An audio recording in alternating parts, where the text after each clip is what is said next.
Listen to what Eleanor Holmes Norton, the civil rights activist and longtime delegate for Washington, D.C. to the House of Representatives, had to say about the subject of this month's Lives of the Spirit programming. I'm telling you, you've never heard a room flying like one that Fannie Lou Hamer set afire. Set afire. Hamer pushed whoever heard her to love more compassionately, think more clearly, act more righteously. But before I try to share with you a little of her spark, a glint of this light of mine refracted through the greatness that was hers, I want to give you a little part in the sermon. You see, one of the things that Fannie Lou Hamer cared about more than anything else was voting. And she used her experience as a Christian lay leader to build the voting rights movement in her home state of Mississippi and throughout the South. She often complained about no-good, chicken-eating ministers who failed to use their pulpits to inspire people to register to vote or to mobilize voters. So if she was here today talking to a congregation of people who care about love and justice in a state governed by the politics of cruelty, she would tell you, you have to go out and vote. Go out and vote in the primary election. She would have something to say, too, to folks who claim that politics have no place in the pulpit. She'd say, but baby, what we eat is politics. Politics, she would tell you, is why the governor is refusing millions of dollars in food assistance for vulnerable children. Politics, she would point out, is why he will not expand Medicaid. Politics, she would let you know, is why the black maternal death rate in this state, the number of black women who die during childbirth, is higher than the maternal death rate in Mongolia. Baby, what we eat is politics. You have to go out and vote in the primary. In her spirit, in just a little bit, I'm going to invite you to ask your neighbor about their plan to get to the polls, their voting plan. Now, I suspect many of you are already registered to vote, and it is too late to vote in the primary. But if you're not, you can still register to vote in the general election, and out in Channing Hall after the service, we have a table for voter registration. But even if you're registered, you still need a plan to vote. Early voting runs from now to March 1st, and you can vote at any polling place in the city. So I know these conversations can get a little bit awkward, and Reverend Scott and I thought we would do a little modeling for you. Reverend Scott? Colin, I was hoping I'd run into you here. So I don't want to get all up in your business and stuff, but do you have a plan to vote? Well, to tell you the truth, Scott, I wasn't really planning on voting in the primary. We already know who's going to run for president, so it doesn't really seem that important. Oh. No, you of all people know how badly gerrymandered this state is. So most of the competitive stuff happens in the primaries. By the time those people have won the primaries and it gets to the general election, a lot of stuff is already decided. So for you to make your wishes known, you need to vote now in the primaries. Look these people up, find out what they're about, and vote now. Well, I guess you got me convinced. Great. So, do you have a voting plan? Well, I just said I didn't have one. All right, fine. So, I will pick you. I was going to go Monday anyway. I can pick you up at your house. We'll go and vote, get it over with early, and then we'll go and grab coffee on the way to church. Sounds great. Without tea for me, please. And curtain.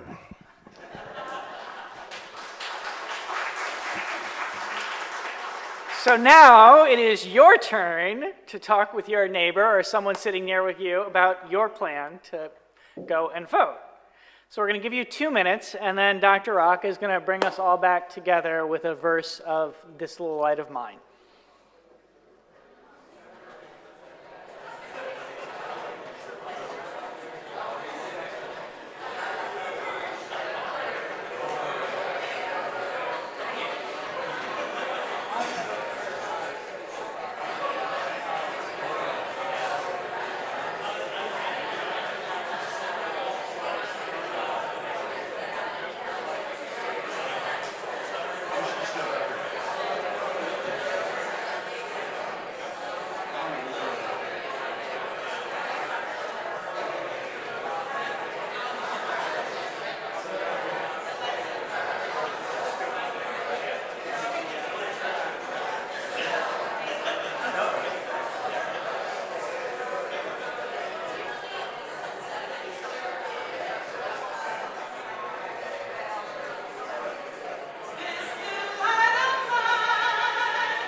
I hope you're all going to go to the polls and let your lights shine.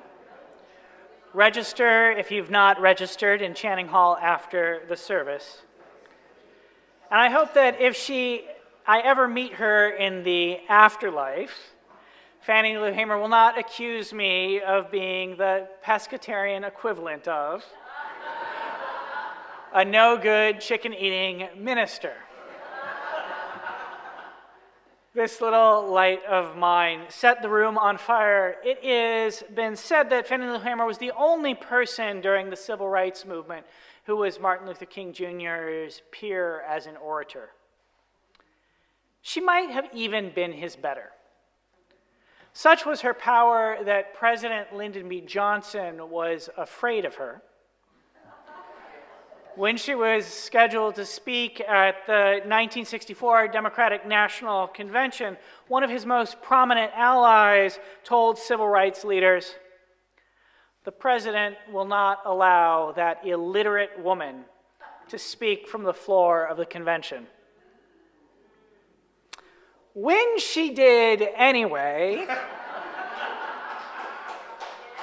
he was so enraged that he demanded to take them cameras off her and held an emergency press conference to distract attention away from her.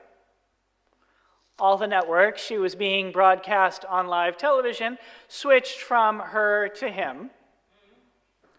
And then he stood before the nation at a White House podium, essentially blathering until she finished speaking. The whole thing, however, backfired. The media figured out what Johnson was up to, and on the nightly news, the anchors replayed all of her speech. You can find it on YouTube, and I recommend watching it in its entirety. Fannie Lou Hamer was trying to get the Democratic National Convention to seat the delegation she was trying to get seated at the National Convention as a delegate from the state of Mississippi. The state Democratic Party had sent an all-white slate of delegates to the convention. Hamer and other civil rights leaders had organized an alternative slate. Calling themselves the Mississippi Freedom Democratic Party, they demanded that their integrated slate of delegates be seated instead. It was a moment when the Democratic Party establishment had to make a clear choice between being loyal to the nation's white supremacist power structures, to continue to accept neo-Confederates and Klansmen amongst their ranks, and the fullness of humanity. And in that moment, President Lyndon B. Johnson chose white supremacy over the fullness of humanity. He and the Democratic Party leadership seated the all-white delegation, not the one from the Mississippi Freedom Democratic Party. Let me give you a few words from the speech that President Johnson did not want people to hear. Here they are. Mr. Chairman, my name is Mrs. Fannie Lou Hamer, and I live at 626 Lafayette Street, Ruleville, Mississippi, Sunflower County, the home of Senator James O. Eastland and Senator Stennis. Now let me stop there for a moment. Those words might not seem like much. They need a little bit of context. This is 1964. Fannie Lou Hamer is a middle-aged black sharecropper from rural Mississippi. Born in 1917, the 20th of 20 children, all of her life was hard. Growing up, she sometimes only had rags for clothing. As an adult, she and her husband, Pap, lived on a plantation and struggled to feed their family. When she was in her early 30s, she was sterilized without her consent. In 1962, she lost her job and was evicted from her home because she tried to register to vote. That same year, the house where she was staying was shot up by white people who did not think she should be, in her words, a full citizen. And after that, after she had been homeless for months, until right before winter started, she and her family finally moved into that house on Lafayette Street. Next year, 1963, she was so badly beaten when she was in jail. She was imprisoned as she traveled home from her voter registration workshop, that her body never fully healed. She had walked across the convention floor with a distinctive limp. And now she was up on national television in front of everybody, and she was telling the whole world her home address. That's some kind of bravery. She had had friends who had been killed. She knew Medgar Evers, the NAACP field secretary who was assassinated while standing in his driveway in Mississippi. She lived not all that far away from where they lynched Emmett Till. And she was giving out her address on national television. Talk about letting your light shine. Mr. Chairman, the words mean for her, here I am a full citizen with the right to vote, participating in the political process, and the people with power have to listen to me because I am a powerful person. I live at 626 Lafayette Street, Ruralville, Mississippi, Sunflower County. The phrase signifies the white supremacists, the neo-Confederates, the Dixiecrats. They tried to silence me. They tried to threaten me. They tried to kill me. They took away my home. They took away my job. But I'm still here. I'm still in Mississippi. My ancestors built the state's wealth. My husband and I farmed its land. It's just as much my home as it is anyone else's, as it is those senators. And I'm still speaking my truth. And I'm not going to stop until this country is an actual democracy and people like me have a meaningful say in how it's governed. Set a fire. It's like she said in another speech, we want something better. And I'm not fighting for equal rights with the white man in Mississippi, because what he got because he stole it from me. I want true democracy. I want something that's built up from truth and righteousness. Set a fire. In that speech on the convention floor, she spoke words of truth that turned Martin Luther King Jr.'s pretty phrase, "No lie can live forever," into something solid. She shared how she had traveled all the way to Indianola, Mississippi to register to vote. She described how the city police and state highway patrolmen had harassed her and her companions because they dared to register.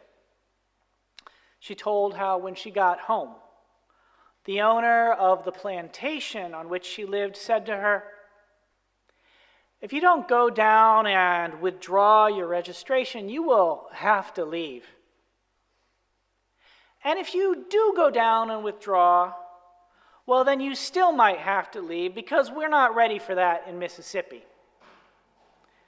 And how she replied, "I didn't register for you. I tried to register for myself." And how he made her leave her home that same night, and how just a few days later someone fired 16 bullets at her. She described how she'd been brutally beaten in Winona, Mississippi, how the state highway patrolmen had said, "We're going to make you wish you were dead." And she ended her speech, the speech that President Johnson did not want the world to hear, the speech in which she set out to, as she often did, to tell it like it is and name the brutality that is used to maintain white supremacy with sobering clarity. Here is what she said. All of this is on account of we want to register, to become first-class citizens. And if the Freedom Democratic Party is not seated now, I question America. Is this America the land of the free and the home of the brave, where we have to sleep with our telephones off of the hooks because our lives are threatened daily? Because we want to live a decent life, live like decent human beings in America? Set the room afire. To tell it like it is, I don't think those words really need any interpretation. But if you just heard them, you might not understand that Fannie Lou Hamer was a spiritual activist. And of course, the purpose of our series, Lives of the Spirit, is to engage with some of the great spiritual activists of the last century. Encouraged by the old Unitarian belief, as A. Powell Davies allegedly put it, that life is just a chance to grow a soul, we have turned to their biographies to see if we could glean answers to the kinds of questions that animate the pursuit of the good life. What is the good life, we've asked? When do you know that you're living it? What models, what exemplars might you follow as you seek to live into it? And asking these questions, we've lifted up the perspective of the mystic. The mystic, Howard Thurman told us, is someone who discovers something within their own experience that opens up to the infinite. The infinite in the particular. I doubt that Fannie Lou Hamer thought of herself as a mystic. There's no question that she saw the infinite within the particular, though. She understood that everybody's freedom was bound up together. She would tell audiences in the North that if she wasn't free down in Mississippi, you're not free here in Harlem. This was not for her empty rhetoric. Instead, it was understanding of how the political system works. Baby, what we eat is politics. If Mississippi, actually, let me talk about Texas. If Texas is gerrymandered, then the entire political system is distorted. Our state has 38 representatives in the House of Representatives in Congress. 25 of them are Republicans. 13 of them are Democrats. Republicans represent about 2/3 of the people of Texas. But in 2020, they only got 52% of the vote in the presidential election. In other words, Republican voters have a whole lot more representation than Democratic ones.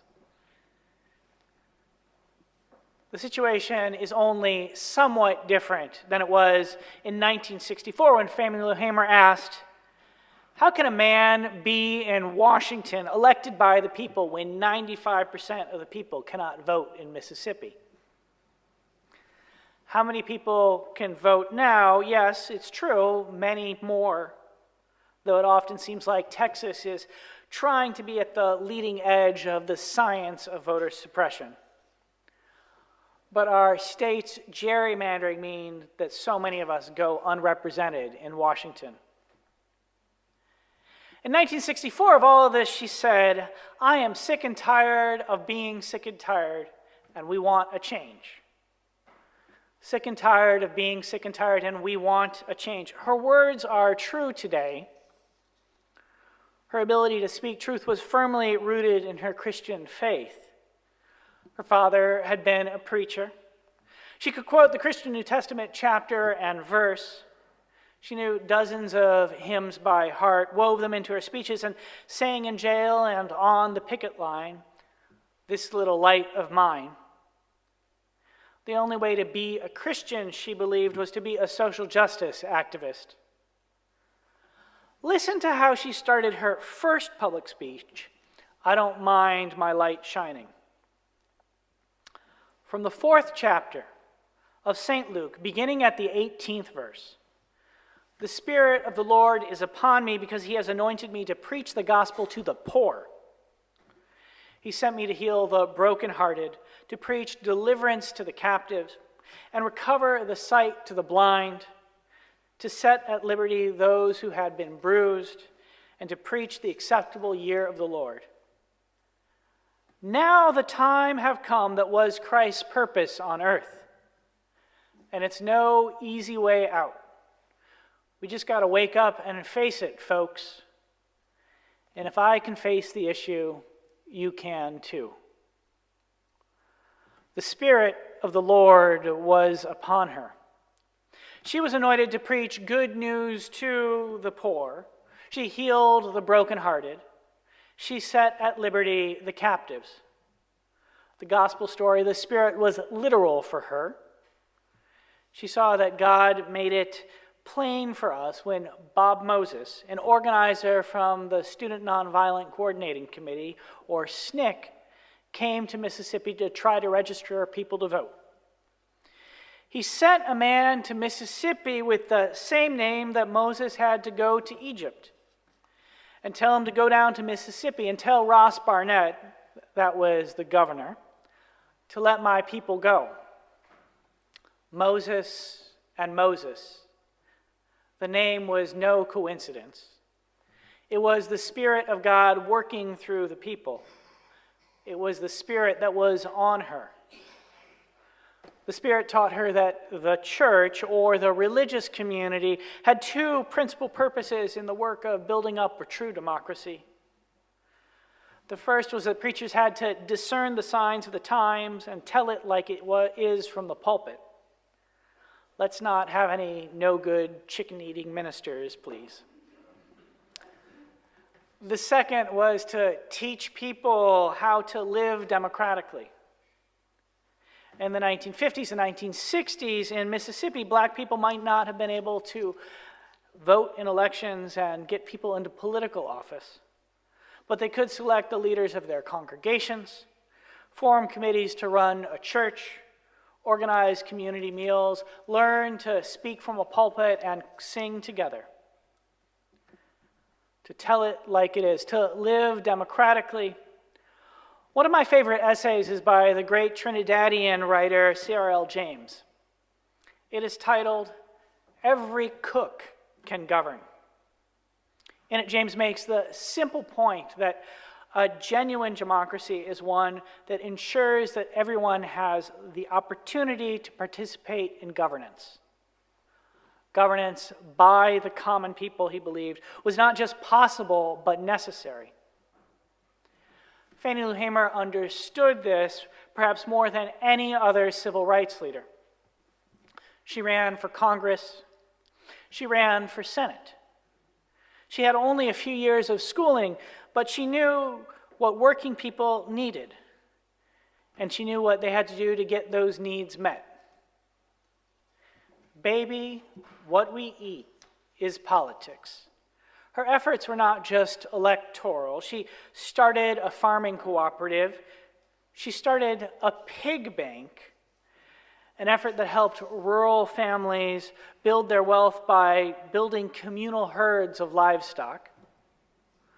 When white Mississippian politicians refused federal food assistance for the poor, she worked with folks up north to directly provide food aid, and then made registering to vote a condition on receiving it. Baby, what we eat is politics. Fannie Lou Hamer died in 1977 of cancer. The last years of her life were not easy. She suffered ill health. The civil rights movement faded. She spoke out against the Vietnam War and alienated some of her allies. Ceasefire in Palestine now, she would tell us today. And for such opinions, she's not been given the central place in the civil rights movement, in the history of the civil rights movement, which is to say the history of this country that she deserves. But baby, what we eat is politics. Fannie Lou Hamer, the Spirit was upon her. And so if she was here today, her Spirit would say, go and vote in the primary. Register for people to vote for the general election. She would say, any cook can govern. She would encourage you to think about running for office. She would tell us, I'm getting sick and tired of seeing the power structure talk about qualifications. And she would proclaim that anyone who wants to lift up the poor, to build a true democracy, has the qualifications to serve in office. Doesn't matter if you're a cook or a chemist, a day laborer or lawyer. If you want to lift up the poor, you should run for office. She would let us know. What we eat is politics. Fannie Lou Hamer, the Spirit was upon her. Go vote, run for office, feed the people, and may her Spirit be with us and move through us today and in the days to come. That it might be so, I invite the congregation to say amen.